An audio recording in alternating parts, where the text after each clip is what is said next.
Bon, fait qu'on arrive bientôt à la fin de la grande histoire qui malheureusement n'est pas terminée encore.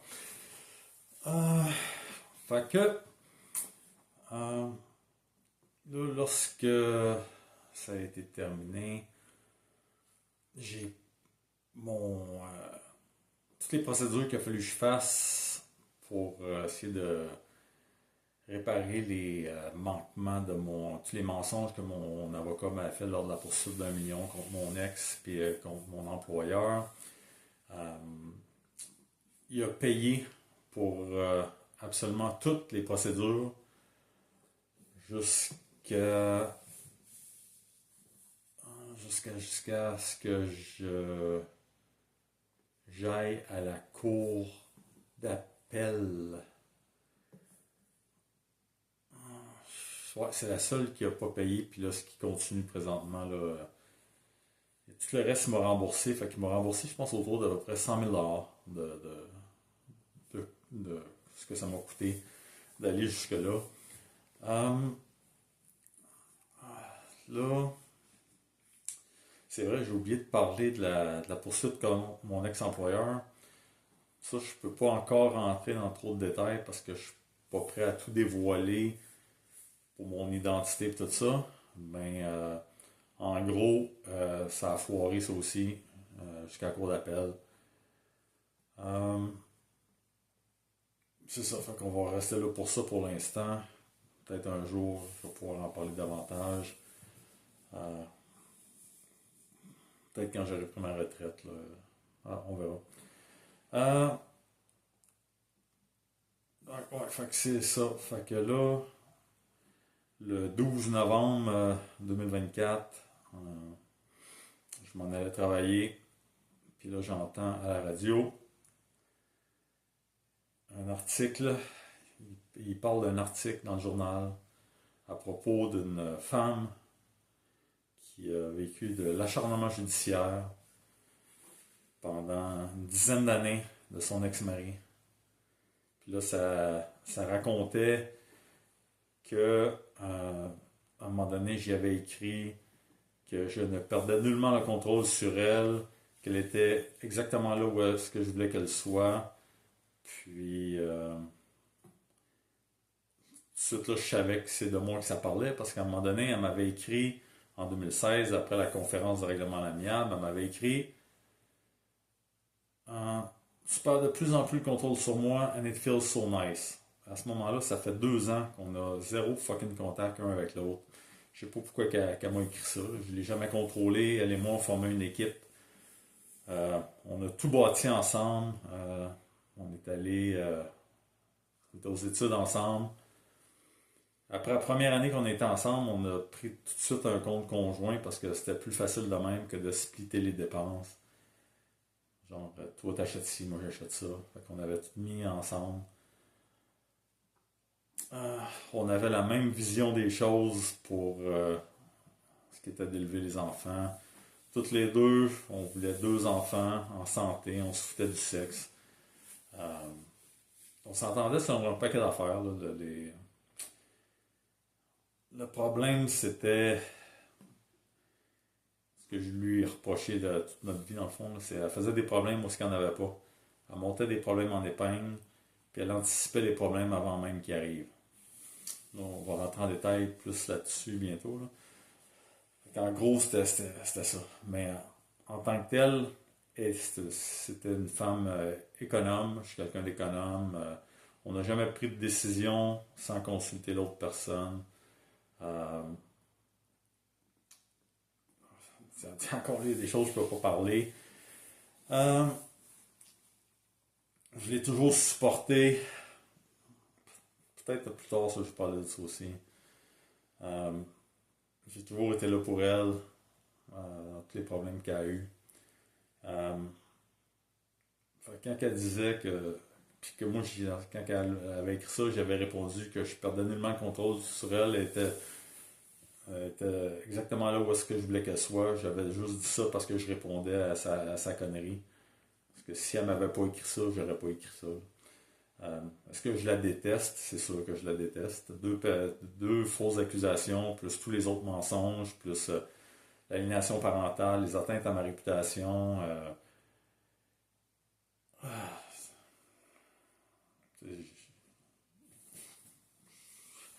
Tout être humain normal détesterait que ce soit qui ferait ça.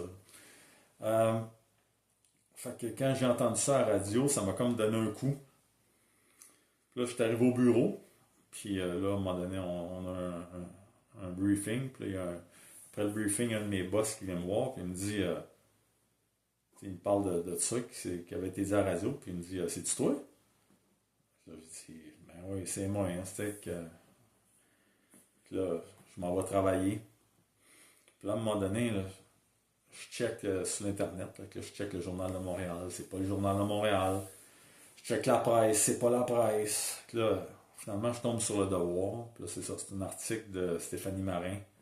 Puis là, je lis ça. Puis là, je capote. Après tout ce que j'ai passé au travers, puis là, elle dit là-dedans qu'elle va me poursuivre, que ça ne restera pas de même.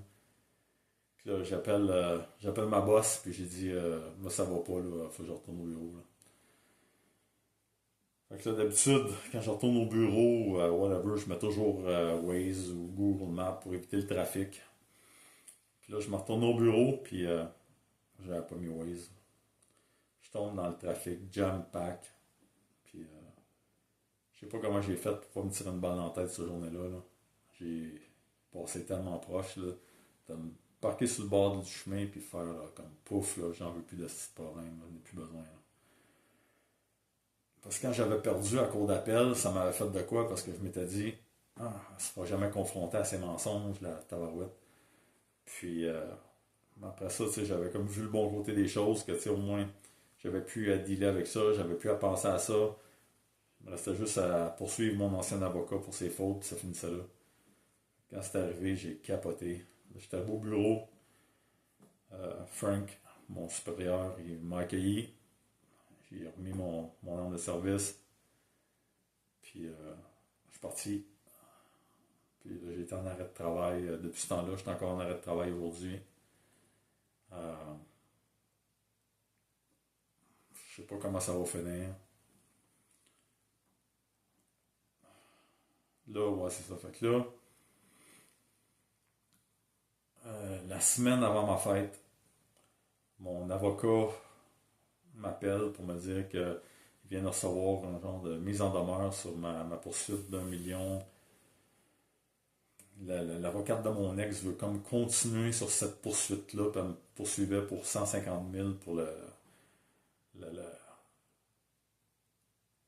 l'acharnement judiciaire. Là, je capotais, là. Puis le vendredi de la même semaine, mon ex, elle a retrouvé mon adresse encore une fois. Pour la troisième fois, elle a retrouvé mon adresse à 16h pile. Pas 15h59, pas 16h01, 16h pile. Un huissier qui arrive chez nous avec les procédures. Là, c'était une poursuite de 150 000. Elle ouvrait un autre dossier pour exactement la même chose. Là, évidemment, c'était vendredi. Ma fête, c'était le dimanche suivant. Puis, elle l'a fait à 16h parce que c'est à 16h, les bureaux d'avocats ferment. Fait qu'elle savait que je ne pourrais pas rejoindre mes avocats de tout le week-end. Puis dans sa poursuite, ça dit que sa poursuite était prête depuis plusieurs mois déjà, mais qu'elle avait peur de ma réaction. C'est pour ça qu'elle ne me l'avait pas signifié tout de suite. Ouais, elle a peur de ma réaction, fait qu'elle a décidé de me signifier là, juste quelques jours avant mon anniversaire. Ça fait ben du sens. Ben du sens. Elle est tellement pleine de merde, c'est incroyable. Fait que, comme je dis, depuis ce temps-là, je suis en arrêt de travail. Euh, Ah, j'ai oublié de dire, euh, quelques jours après la fête de ma plus jeune, j'ai reçu une nouvelle mise en demeure à mon bureau d'avocat, au bureau de mon avocat. Elle augmentait sa poursuite contre moi à 225 000 225 000. Je suis retombé encore une fois. Ah, j'ai oublié de dire aussi, ouais, Je suis pas trop bon là, avec la mémoire, là, mais c'est soit au mois de. Il me semble que c'est au mois de janvier 2025. Là. On a eu un interrogatoire au préalable avec mon ex-épouse là, pour le dossier le premier dossier, comme la continuation de la poursuite. Fait que ça se faisait par vidéoconférence. Là. J'étais au bureau de mon avocat. Puis je regardais même pas l'écran de l'ordinateur. Là. C'est tout ce qui concerne mon ex, c'est trop de stress pour moi. Fait que je suis pas capable. Fait que, mais j'entendais, j'écoutais, puis je prenais des notes.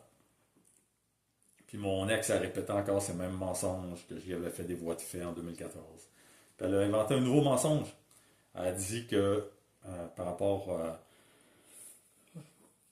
elle a dit que monsieur, mon nom de famille, ne payait pas par rapport à ce qui est pension alimentaire et tout ça. C'est comme, j'ai jamais manqué un fucking paiement. J'ai toujours payé tout ce que j'ai dû pour mes filles et pour elles. C'est de la diffamation. Puis là, le pire, c'est, mettons, je la poursuivrais pour diffamation, j'aurais de l'air encore du gars qui s'acharne, qui fait de l'acharnement judiciaire. Mais elle n'arrête pas de mentir à mon sujet. À un moment donné, c'est comme, il va falloir que ça l'arrête. Là. Puis là, dans les derniers jours, c'est ça qui m'a décidé à faire les vidéos d'ailleurs. Là. J'ai reçu d'autres documents de mon ex via mes avocats. Là-dedans, il y a même un rapport d'un ou une psychologue. Là. Puis encore là, c'est bourré de mensonges. Bourré de mensonges. Comme là, ça dit qu'elle a eu une enfance normale. Elle a été abusée sexuellement par son frère de l'âge de 7 ans à 16 ans. Elle souffrait de boulimie avant que je la connaisse. Là, elle disait qu'elle souffrait de boulimie juste depuis le début des années 2000 à cause de moi. Je l'ai toujours supporté avec ça. Je l'ai toujours supporté avec le fait que son frère a abusé d'elle sexuellement. À un moment donné, elle pensait même porter plainte à la police contre lui, puis finalement, elle ne l'a pas fait. Lui, il a abusé d'elle sexuellement pendant 9 ans, puis il est encore en contact avec lui, aux dernières nouvelles. Là. Ça fait depuis 2014-2013 que j'ai aucune idée si elle est encore en contact avec, mais aux dernières nouvelles, elle était encore en 2013. Fait qu'il n'y a pas de raison qu'elle ne soit plus, mais peut-être qu'elle l'est plus. Fait qu'elle y avait comme pardonné. Puis moi, tout ce que j'ai fait, c'est que je l'ai laissé.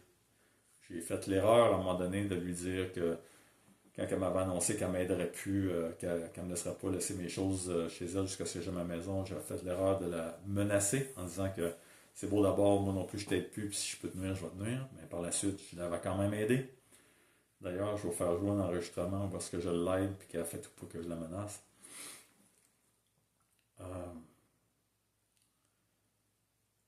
Après ça, il y avait tellement de mensonges dans son rapport de la psychiatre.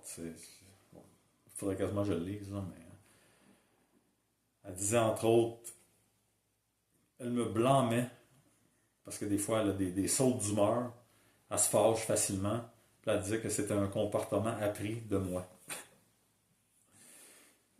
Juste incroyable. Incroyable, incroyable, incroyable.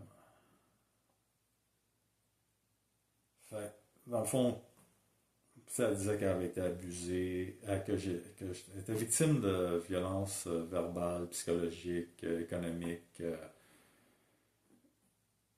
Comme j'ai dit précédemment, si on avait un compte conjoint, je faisais le double de son salaire, elle avait accès à tout, carte de crédit conjoint. Ah, c'est ça, une chose qu'elle me reproche dans tous les procès et tout ça. À un moment donné, notre première maison qu'on s'est achetée, c'était une maison de ville, une maison rangée. Puis à un moment donné, on avait voulu upgrader, avoir une plus grosse maison, mais on ne savait pas où est-ce qu'elle allait. Tu sais, on n'avait pas de budget, on ne savait pas où est-ce qu'elle allait notre argent. Puis elle avait eu comme idée, elle avait dit, hey, on devrait garder tous nos reçus, puis checker où est-ce qu'on dépense. Fait qu'on avait commencé ça. Puis là, au bout d'un an, là, on avait une section épicerie, cadeaux, voyages, vêtements, whatever. Fait que à chaque fois qu'on arrivait à la maison, on mettait tous nos reçus dans un tiroir, puis une ou deux fois par mois, il me semble que c'est je sais pas si du départ c'était moi qui a fait ça, là, ou peut-être c'était nous deux, je me rappelle pas, c'était trop longtemps. On écrivait les dépenses. Puis à la fin de l'année, on avait calculé, ben, tous les mois on faisait un total, puis à la fin de l'année, on faisait un grand total. Puis là, on savait combien qu'on avait dépensé durant l'année. Ça nous avait permis de voir qu'on était capable de s'acheter quelque chose de plus gros, ce qu'on avait fait. Puis moi, je trouvais que c'était une bonne idée, puis j'ai continué. Puis là, à un moment donné, ben là, pas à un moment donné, là, c'est rendu casteur, ça, je contrôlais ses dépenses avec ça. Fait qu'une ou deux fois par mois, j'écrivais nos dépenses. Puis à la fin de l'année, je disais, bon, regarde, cette année, on a dépensé de temps en épicerie, l'année d'avant, c'était ça, juste pour qu'on ait un comparatif.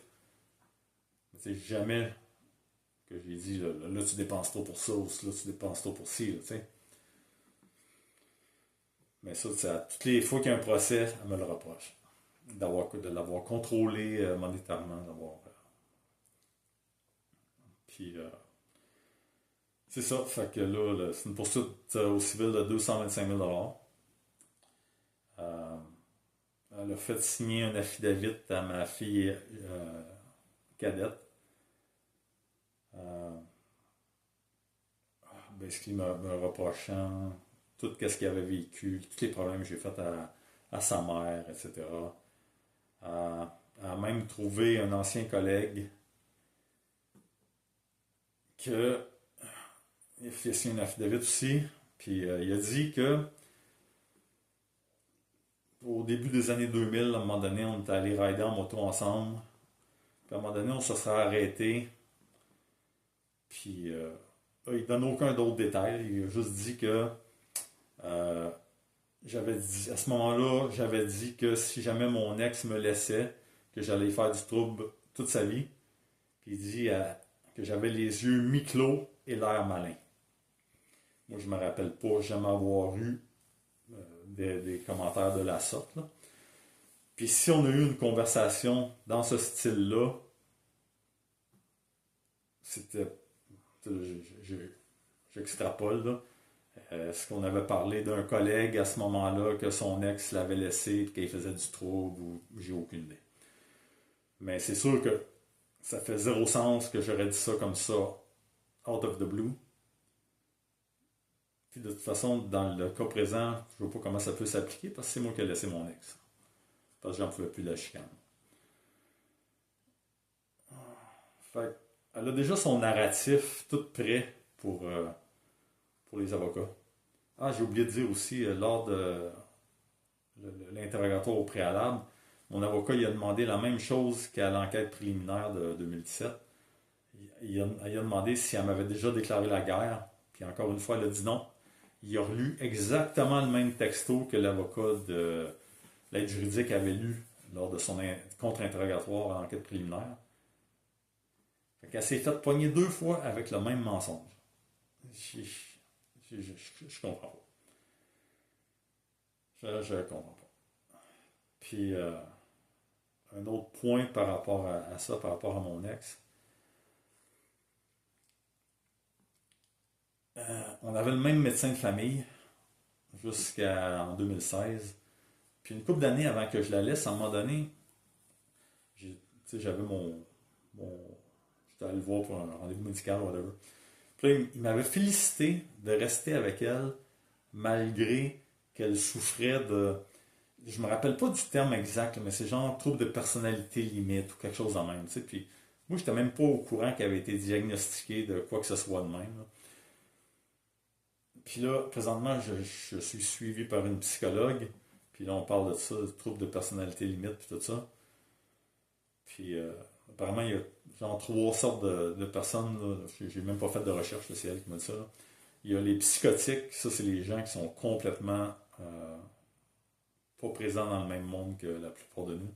Tu as les névrotiques, ça, c'est les gens normaux. Je sais que ça. Névrotique, ça, comme je disais à ma psychologue, ça sonne pas normal pour moi, là. Puis, mais là, c'est sûr que, tu sais, il y a un range dans tout ça, là. Tu sais, t'as des névrotiques, là, je veux dire, on a tous des petits problèmes à un moment donné psychologiques, là. Je veux dire, personne qui est 100% normal, là. Puis, il y a les personnes qui ont des troubles de personnalité limite, comme mon ex. Ah, c'est vrai. D'ailleurs, je vais vous lire un petit quelque chose par rapport à ça.